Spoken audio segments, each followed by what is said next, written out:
Hey y'all, it's Bethany here. Welcome back to my channel, Bethany Brings Books. I'm going to be doing a quick reading wrap up. I have decided instead of doing monthly wrap ups, I'm probably just going to do reading wrap ups every few books that I read. That's how I want to do it for now. I don't know how I may change that in the future, but for now I like just kind of doing a reading update, reading wrap up every few books. So it'll stay fresher in my mind. So let's talk about what I've been reading. It is towards the end of May, and I thought May was going to be slow because the first part of the month I did not read much. But I have read several more things now towards the end of the month. First off, we'll talk about this, Anne's House of Dreams. I finished this, and this I was using for a book with a redheaded character for Chantel's Read Your Bookshelf Challenge. The prompt, I think, was read a book where the main character has red hair.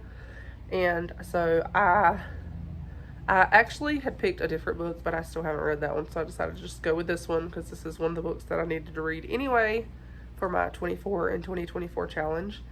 And I enjoyed this. I think it picked up more for me towards the later part of the book, maybe the second half. The first part was a little bit slow. We, of course, see Anne and Gilbert getting married, and they're settling into their house of dreams.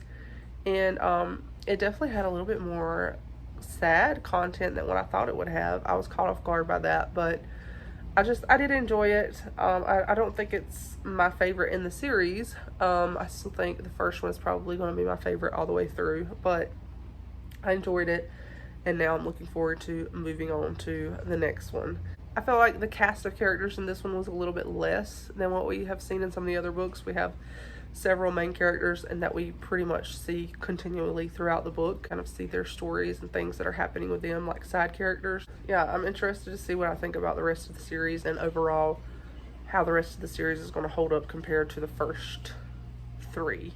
And this is an older edition, and I just don't get why Gilbert has red hair. Look. Why does Gilbert have red hair on here? I don't know.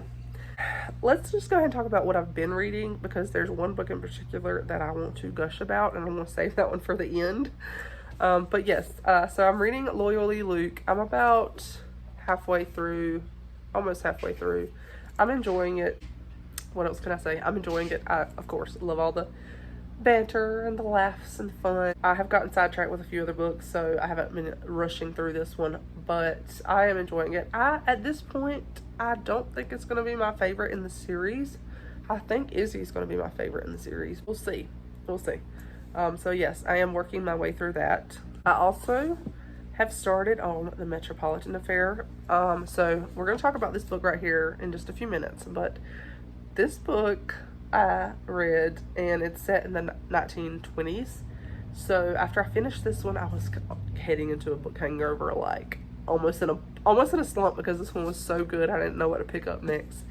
So I decided to stick with the 1920s vibes. I was kind of in the mood for that, and I picked up The Metropolitan Affair by Jocelyn Green. I have not read anything by Jocelyn Green. I think I had one of her books one time and maybe read some of it, did a flip through kind of thing, but didn't finish it. But this series caught my attention last year when the first one came out, and I immediately pre-ordered because I just thought it sounded fascinating. I love anything to do with a historical figure who works in archaeology or art or a history museum or anything like that. It's just, that fascinates me so much. So I picked this one up and just haven't ever gotten around to reading it. And the second one has just come out, or is about to come out. So I thought I'm gonna go ahead and read this one, so then I can get the next one, hopefully. But I'm actually very interested in this so far. I really haven't read much on chapter 6, but already it's caught my interest. It's about Lauren Westlake, and her father is an archaeologist who's gone to Egypt for years, and it's set in the 1920s. She is the assistant curator of Egyptology at the Metropolitan Museum of Art. And so far, she's kind of been asked by an old friend who's a police officer on the New York police force. She's been asked by him to help him look out for and learn how to identify art forgeries, apparently like Egyptian art was just Egyptian archaeology and like culture was just taking off in this time period and taking off, and like so forgeries began becoming prominent. So I just find that so fascinating, so fascinating. Like I love this. It really is giving me Elizabeth Camden vibes. I just finished her book While the City Sleeps, and that one has a lot of, it's set in New York, so I'm getting some of it's set in New York in like 1913, so about 10 years before this one, but I'm getting a lot of those similar vibes, with like just some of the things she's talking about in the city, and the main character is a police officer like in that one. So I am so here for all of this stuff, and I have to say, I've never really wanted to go to New York. It's just not been, I would love to see the Statue of Liberty, but other than that, New York City's never been on my bucket list. But reading all of this and like the historical places that they're talking about, I'm like, you know what? I think I would like to go to New York. So I would like to go and see all these historical places. So anyway, I am enjoying this one a lot. A quick update. I'm sorry, I'm driving. I'm on the way to work, but I want to get this video up today. So I want to go ahead and film this, and so I can get this video posted today. But I did finish The Metropolitan Affair by Jocelyn Green, and I really enjoyed it. I gave it 4 stars. You know, I really enjoyed the plot. I enjoyed the story itself. There was just something, there was a little something about it that was lacking for me. I don't know if it was, maybe, I like the characters, but I feel like I would have liked to see a little bit more of their romance, like the 2 main characters, just a little bit more, I don't know, character development maybe. For me, this felt more plot driven than character driven, and like I said, I really enjoyed the plot, but it was a slower read for me just because it didn't, you know, absolutely captivate me. But yeah, I enjoyed it. I thought the mystery was really good. The whole thing of what's going on with the forgery. I really like the setting of the 1920s. I'm just kind of into that mood right now of reading books set in the 1920s. So I'm looking for more. If y'all have any suggestions, I would love to know some more. It's just an interesting era.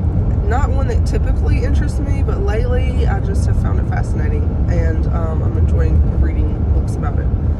I just felt like, I felt like the characters were a little bit, I don't know if I would say dry, or they fell a little flat for me. Like, I liked who the characters were intended to be, but I wish I would have seen a little bit more from them, just in their relationships with each other and their interactions with each other.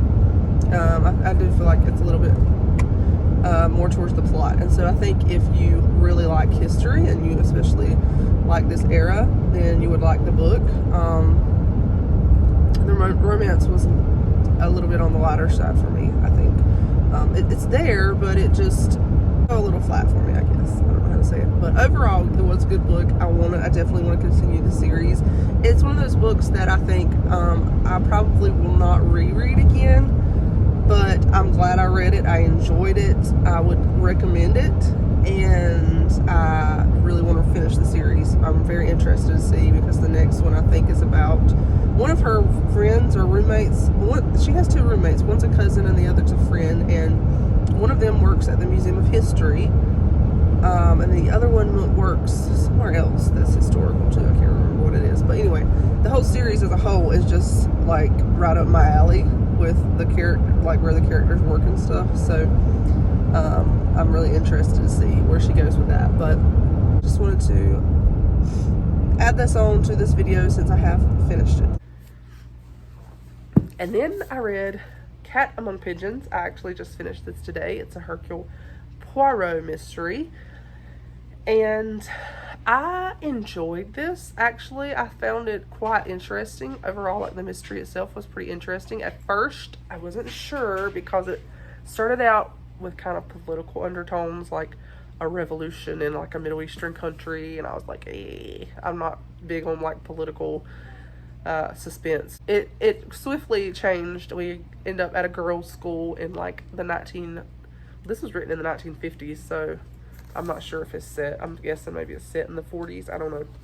It's one of the later ones that Agatha Christie published. We have this mystery where there's this revolution going on, and it opens up where this young girl is in another country visiting her uncle. Her and her mom are visiting her uncle, and then like this revolution in this country takes place, and they have to quickly get out of the country. But her uncle is trying. He's a friend of one of the leaders over there.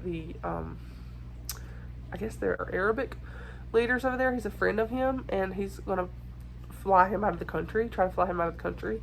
And his friend gives him some jewels to dispose of. Like, he's like, not dispose of, but he wants him to help him safely get these jewels or this treasure, this significant item out of the country. This guy is the girl that's over in this country. It's her uncle. The revolution happens. Her uncle is, like, in the beginning of the book, her uncle is killed. And she ends up going back to her home, and then school starts at this girls' school, and she's there. We just have like this girls' school situation, this well-known girls' school in England. Some mysterious things start happening, and one of the headmistresses is murdered, and all of this stuff starts tying together to link back to this whole situation in the Middle East. And I found it pretty interesting overall as a mystery. I'm glad it was less political than what I thought it was going to be. My one complaint with this is that it really felt like Agatha Christie wrote this story and then tacked Hercule Poirot onto the end of the story just to say it's a Poirot mystery, because literally, y'all, I will show y'all where the first mention of Poirot is in this book. There's no mention of him until this right here. This right here, page 179. This is the first part of the book. You read all this. The first mention of Poirot is right here on 179, like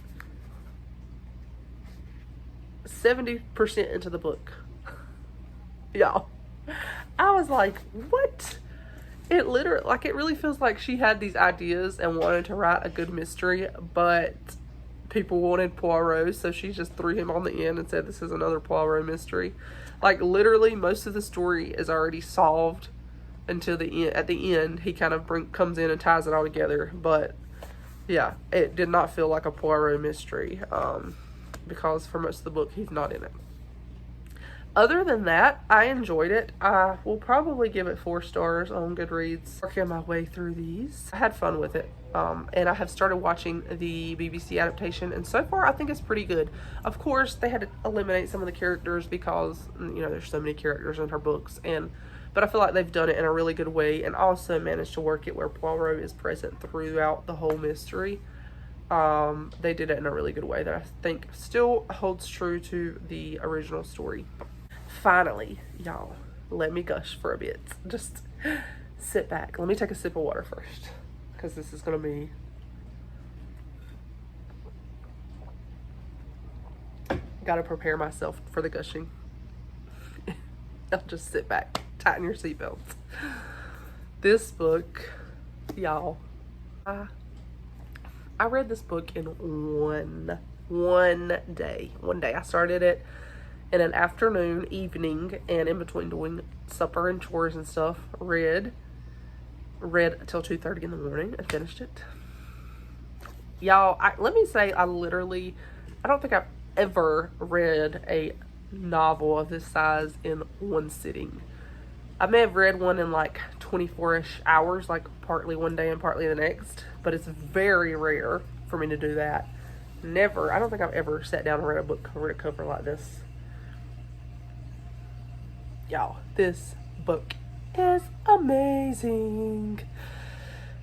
This is my first book by Rachel Scott McDaniel, and when I first saw the premise for this, I was like, okay, I have got to read that book. It sounds absolutely fascinating.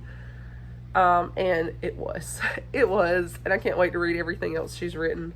So this again is set in the 1920s, and we have Geneva, and Geneva is, I guess, what you would call a socialite. A marriage has been arranged for her by her father to a newspaper owner. He's like wealthy and well known.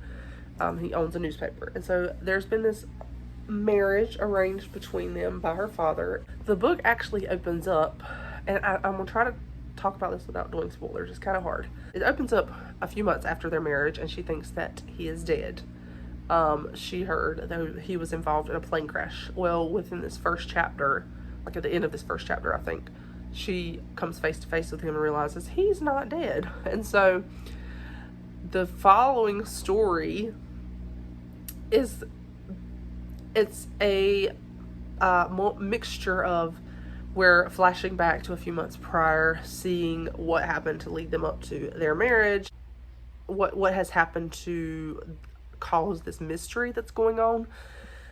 It's a marriage of convenience story, but also not, they got to know each other prior to their marriage. Also, you know, it wasn't entirely like, oh, we're just marrying for convenience. It was also like an attraction and a interest there.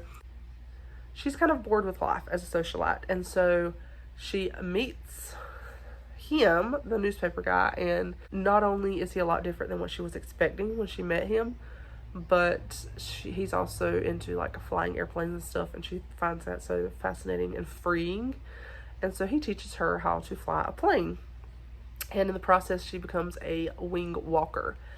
And so anyway, all of this is just this story of them figuring out what's going on, why did his plane crash. There's a mystery there behind all of it. It's hard to talk about, but it kept me so captivated, like wanting to just keep reading. Like there was not a good stopping point. The romance, amazing, so sweet. Kind of reminds me a little bit of Pepper Basham with her romance. Some people, I would say for some people, she may be on the heavier side of romance, for sure. But I felt like it was done very well. It's a Christian fiction book with, I would say, more spice. All clean, all closed door. But, of course, we have a married couple here. So, there is a little bit more spice to it. But, overall, just the whole storyline, it just captivated me. I felt like the mystery was amazing. Very well done. So many, like, red herrings thrown in. I don't know, y'all. I could say so much about this book. I love the setting. I loved the characters. I love the writing. I love the romance. I loved the deeper themes that were there. So it had Christian themes woven throughout it. So I don't even know what to say. I just know I loved this, and I loved it. I loved it so much. Like, it just captivated me, like from the start, from that, when you get to the end of that first chapter and she meets her husband, and then the way he treats her at first, he's like, I'm not going to say too much because I don't want to give it away, but he's like, he doesn't respond to her the way she thinks he will. She's like, okay, what's going on with you? Why are you acting like this? And he's like, why are you acting like this? They both like don't know what, you know, there's so much stuff going on. It was good. It was amazing. 5 stars. I love it. I wish I could give it a bajillion stars. Like, highly recommend this one. Again, if you don't like heavier romance, this one is a little bit heavy on the romance as far as some of their interactions, but overall, like I said, it's clean, it's Christian fiction. I loved it. I cannot wait to read the next one in this series. I think I know who it's going to be about. I don't know for sure, but I'm thinking, and I can't wait. Love it, guys. That's what I've been reading. Of course, there's some other things I've been reading as well. We're not going to get into everything today. I read too many books at a time to get into that, but those are the main things I've been reading, and I just wanted to share them with y'all. Thank y'all for watching, guys. I will talk to you all later. Bye-bye.